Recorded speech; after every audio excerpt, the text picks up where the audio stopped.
and forces related to mass. So that was expected. And then angular velocity, this is my main dependent variable, obviously, as we talked about.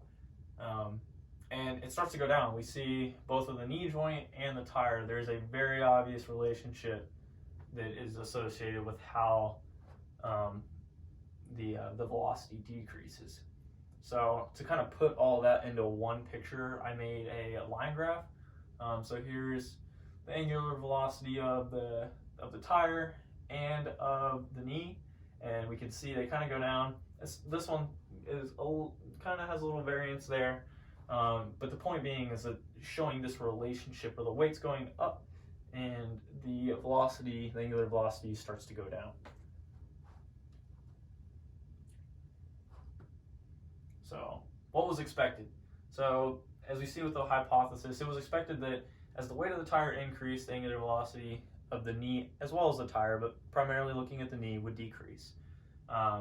This was expected because of the force-velocity relationship that we learned in lab. The greater force required, in my case the mass, as the greater that got, the slower my velocity would be. So this was found to be true, not only due to the force-velocity relationship, but we also wanted to put in there Newton's first law, the law of inertia. So the bigger the mass, the more inertia that was needed to become or overcame in order to get that tire moving, since it was at a still state. So all of this was proven in the math. So the math, it goes hand in hand with the theories and the laws that we discussed, which I thought was important to put in there because it's kind of solidifies that whole thought process. So based on the results found, these laws and theories were verified mathematically as well as theoretically. So within my results, I wanted to throw in some limiting factors, because with any complex moving, there's going to be a lot of limiting factors, just because there's so many different variables to account for. So I threw in some of those. One of them being inconsistency with form, or the straight back, constant knee angles, also relating back to form. That being at the knee, at the ankle, the radius of the tire, so the moment arm that we have discussed with torque, so force times the moment arm, and with each tire being a little different, that was a factor. The amount of arm movement used to flip the tire during the latter half of the reps is if we go back, we could see that in the Big Bertha there was a lot more arm movement, and I actually took a step forward, which is because I couldn't create enough angular velocity and force to basically just release the tire here at the bottom. I had to continue to push it to get it back up to the top. The momentum associated with the latter half of the tire flip, which we've been discussing, that was kind of difficult to calculate as far as when the momentum started to take over. So there's more to that than just the simple calculations that I created. And then errors in measurements of the narrow and thick tire, because I could not find those on the internet, so I had to do those myself. But there's a little bit of variances in there. So in conclusion, overall my hypothesis that was developed in the experiment was supported. It was shown that angular velocity decreases as the weight is increased.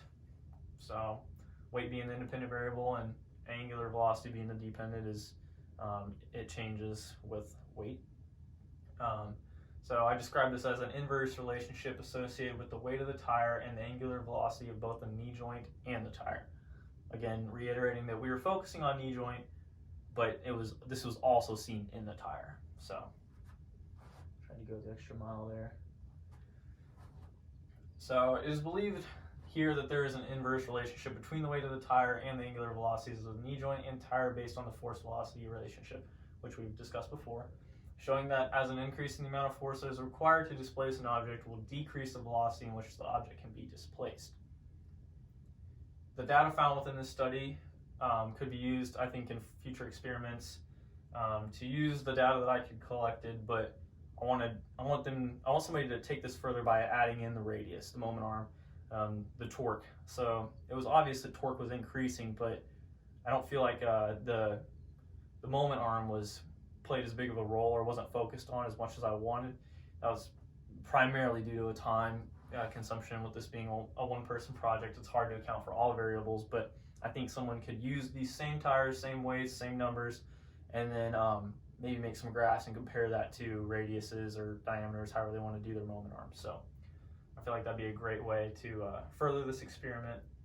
But something else that I wanted to throw in there was projection angle. We talked about form, how straight my back is, how the angle of my knee, so form being in its relation to projection angle. So there's two different ways where I would like to see, if I had more time, or maybe someone else to further the study by taking in those variables and comparing it to what I have before. So I wanted to throw in explain again that the narrow and thick tire were hand measured measurements, and then I wanted to put in the sites where I found the medium tire and Big Bertha, those dimensions and weights. So, and that is my conclusion for the Dartfish project. Thank you.